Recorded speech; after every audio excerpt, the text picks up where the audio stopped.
फिर भी अश्वत्थामा को चैन नहीं आया। जब चैन नहीं आया तो उसने विचार किया कि मैं पांडवों के समूल वंश को नाश कर दूंगा, समूल वंश को नाश कर दूंगा। और नाश कर दूंगा तो उन्होंने क्या किया, उसने एक ब्रह्मास्त्र पुनः छोड़ा। किस पे छोड़ा? उत्तरा के गर्भ पर छोड़ा। उत्तरा कौन थी? अभिमन्यु की पत्नी। अभिमन्यु कौन था? अर्जुन का पुत्र। उत्तरा के गर्भ पर उसने विचार किया था कि समूल वंश को नाश कर दूंगा। तो सुना था कि उत्तरा गर्भवती है, और उत्तरा जब गर्भवती है तो उस ब्रह्मास्त्र को कहां छोड़ा? उत्तरा के गर्भ पर छोड़ा। जब उत्तरा के गर्भ पर छोड़ा तो उत्तरा जो है दौड़ी ठाकुर जी की शरण में आकर के कहने लगी कि पाहिमाम मेरे इस ब्रह्मास्त्र से मेरी रक्षा करिए। जब ठाकुर जी ने उस ब्रह्मास्त्र को आकर के देखा तब ठाकुर जी ने सूक्ष्म रूप बनाया और सूक्ष्म बना करके उत्तरा के गर्भ में प्रवेश किया। और एक तो बाहर खड़े थे, दूसरा रूप उत्तरा के गर्भ में गए और अपनी गदा से उस ब्रह्मास्त्र के तेज को वहीं समाप्त कर दिया। बोल कृष्ण कन्हैया की। जब अपने गदे से उस ब्रह्मास्त्र के तेज को समाप्त किया तो संतों महंतों ने कहा कि ठाकुर जी की कितनी बड़ी लीला है। तो देखिए साहब, ठाकुर जी की ये कोई बड़ी लीला नहीं है कि ठाकुर जी एक रूप में बाहर खड़े और एक रूप गर्भ में है। नहीं, ठाकुर जी का सबसे बड़ा आश्चर्य तो ये है। क्या ठाकुर जी का सबसे बड़ा आश्चर्य तो ये है कि एक जीव जो गर्भ से अभी तक बाहर भी नहीं आया उसको ठाकुर जी ने साक्षात गर्भ में जाकर के दर्शन दे दिया। ये ठाकुर जी का सबसे बड़ी लीला है। इसीलिए कहा जाता है कि गर्भ में भी भगवान के दर्शन होते हैं। जब बालक गर्भ में रहता है तो गर्भ में भी बालक के भगवान के दर्शन होते हैं। उसके पूर्व जन्म के कर्म से याद आते हैं, और कर्म जब याद आते हैं, जब वह बालक जन्म लेता है तो प्रारंभ में रोता क्यों है? क्योंकि गर्भ में तो भगवान का दर्शन कर रहा था, और जैसे ही संसार में आया तो संसार की माया से ग्रसित हो गया, और माया से ग्रसित होने के कारण पूर्व जन्म के कर्म वह भूल जाता है, और ठाकुर जी के जो दर्शन कर रहा है दर्शन करना भी भूल जाता है। इस कारण से वह जोर से रोने लगता है। इस कारण से बालक जोर से रोने लगता है। भगवान कहते हैं ठाकुर जी ने उत्तरा के गर्भ में उनकी रक्षा की। बालक की जब रक्षा करने के बाद कुंती के मन में यह आया कि मेरी ठाकुर जी ने रक्षा की है, मेरे वंश की रक्षा जो है साक्षात ठाकुर जी ने की है। कुंती बुआ कृष्ण के चरणों में गिर गई और चरणों में गिर करके प्रार्थना करने लगी कि भगवान मेरे अपराधों को क्षमा करिए और आपकी कृपा इसी प्रकार से बनी रहे, इस प्रकार का भाव दीजिए। भगवान कहते हैं कि उस समय सभी पांडवों ने ठाकुर जी से कुछ न कुछ मांगा। जब कुंती की बारी आई तो कुंती बुआ से भी पूछा गया कि हे कुंती बुआ, अब मैं द्वारिका जा रहा हूं, आप भी मुझसे कुछ न कुछ मांग लीजिए। तो देखिए, अपन अगर होते ठाकुर जी के सम्मुख तो अपन क्या मांगते सर? अपन तो यही मांगते हैं कि मेरे छोटे बन जाए, मारे भंगड़ो हो जावे, मेरे जो है 2-4 गाड़ियां हो जावे, करोड़ 5-10 करोड़ मेरे पैसा हो जाए। यही तो मांगते, संसार की वस्तुएं मांगते हैं।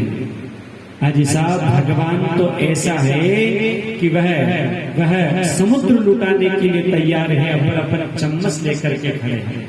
नहीं, भगवान से ज्यादा आप क्या मांग लेंगे? भगवान से ज्यादा आप 10-50 क्विंटल सोना मांग लेंगे। आप ज्यादा से ज्यादा इस धरती का कुछ अंश मांग लेंगे। ज्यादा से ज्यादा आप जो है सोना चांदी हीरे मानव धन वैभव यश कीर्ति मान प्रतिष्ठा मांग लेंगे। उससे ज्यादा अपनी बुद्धि है ही नहीं, उससे ज्यादा मांग ही नहीं सकते। परंतु इस ब्रह्मांड का आधिपत्य जिसके अधिकार में है, उस ठाकुर से और क्या मांग सकते हैं? संसार का सुख ही मांग सकते हैं, परंतु कुंती भुआ ने सुख नहीं मांगा। कुंती भुआ ने क्या कहा? मुझे ही ठाकुर, मुझे अगर आप कुछ देना चाहते हैं तो मेरे जीवन में विपत्ति से विपत्ति आती रहे, मेरे जीवन में संकट पे संकट आते रहे, मेरे जीवन में दुख पर दुख आते रहे। क्यों? क्योंकि जब संपत्ति आएगी तो भगवान विस्मृत हो जाएंगे, और जब दुख आएगा तो भगवान की स्मृति हमेशा बनी रहेगी। कि सुख के माते सिल पड़े, कि सुख के माते सिल पड़े, जो हरि हृदय से जाए, बलिहारी वा दुख की,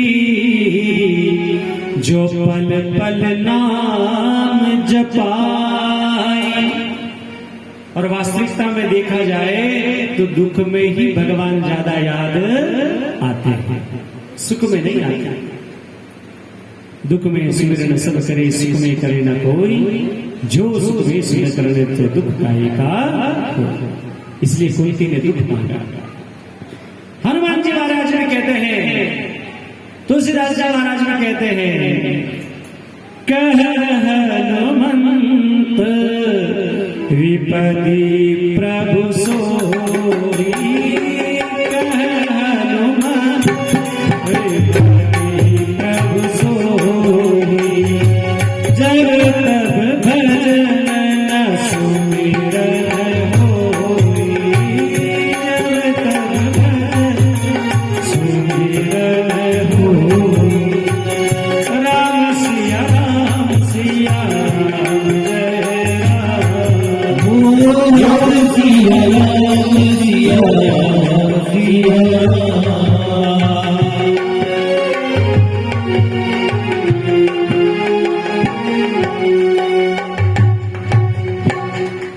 कह हनुमंत विपत्ति सब, विपत्ति में ही भगवान याद आते हैं, सुख में नहीं।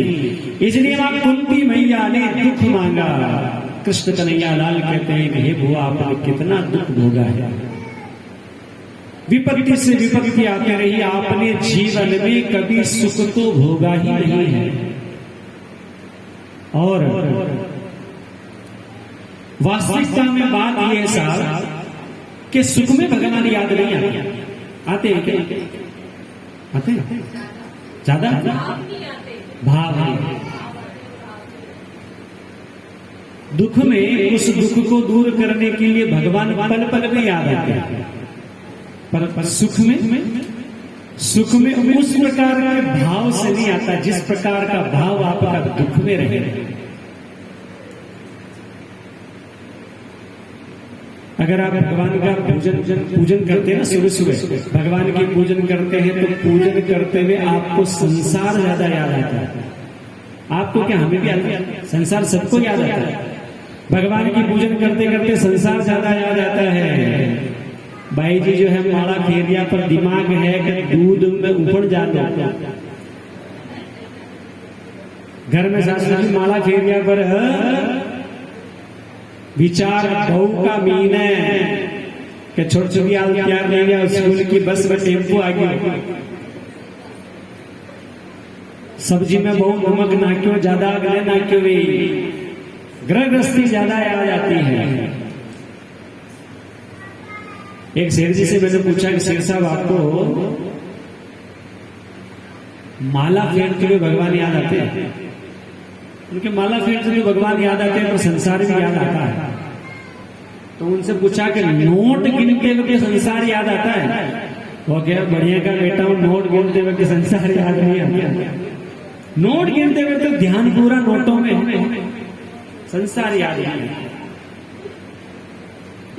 मन और चित्त से आप अगर कहीं पर भी हैं तो आप भगवान को प्राप्त कर सकते हैं। एक सर्वे हुआ, ध्यान दीजिए, एक बार क्या हुआ, धर्मराज जी महाराज ने एक सर्वे कराया। धर्मराज जी महाराज ने सर्वे ये कराया कि वो विचार कर रहे हैं कि ये इतनी जवान जवान बहुएं स्वर्ग में आ रही है, ये डोगरियां तो स्वर्ग में आई नहीं, जबकि डोगरियां जो बत्ती कथा भागवत सुन, कथा भागवत जो है ये बूढ़ी बूढ़ी माताएं ज्यादा सुनती है, ये जवान जवान जो है सुनती नहीं है, फिर भी ये स्वर्ग में ज्यादा आ रही है और स्वर्ग में इतनी जो है वृद्ध आ नहीं रही, ऐसा क्यों? सर्वे क्या बात है?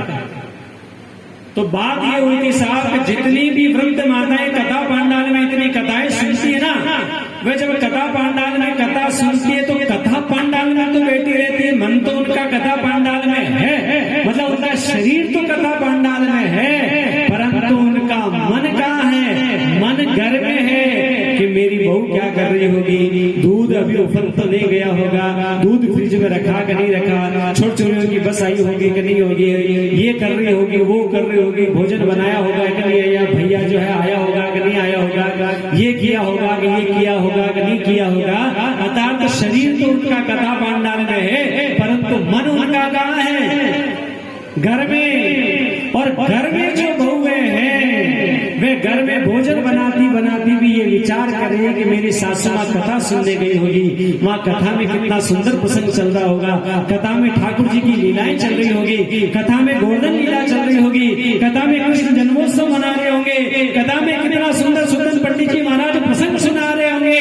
उनका भाव तो कथा में, इनका भाव घर में, इसीलिए जितनी बहुएं सब स्वर्ग में जा रही और जितनी बहुएं हैं वो सब सासवें जितनी सब नरक में जा रही है।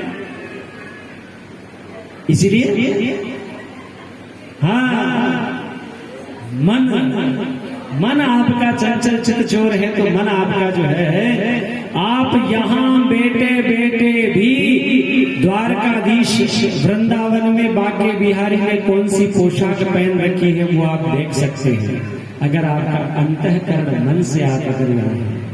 और द्वारकाधीश के मंदिर में जा करके भी अगर आप ठाकुर जी के दर्शन किए, आपका मन अगर वहां नहीं है तो आपने क्या देखा, उसका कोई भाव नहीं है।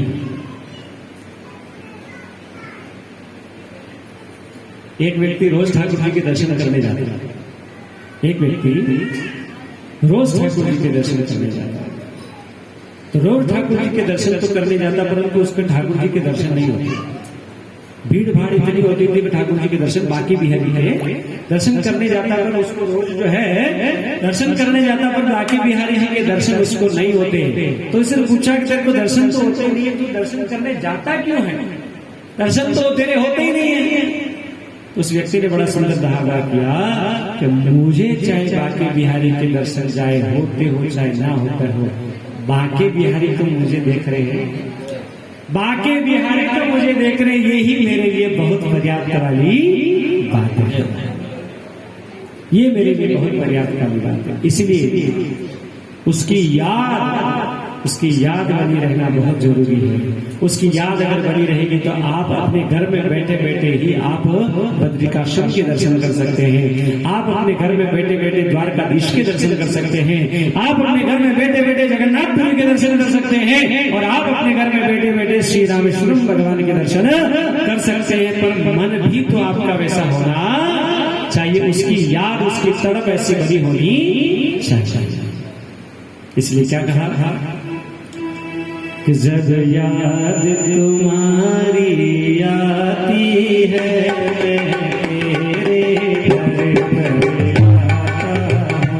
जब याद तुम्हारी आती है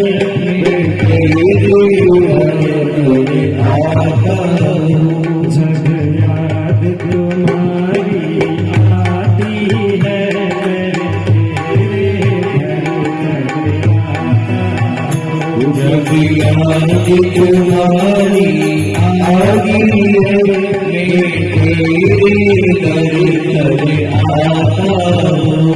ऐसा नहीं, एक बार झूमना पड़ेगा, बैठे बैठे झूमो, चाहे हाथ खड़े करके झूमो, चाहे खड़े होकर के झूमिए, पर झूमना पड़ेगा। जय तुम्हारी आती है सुख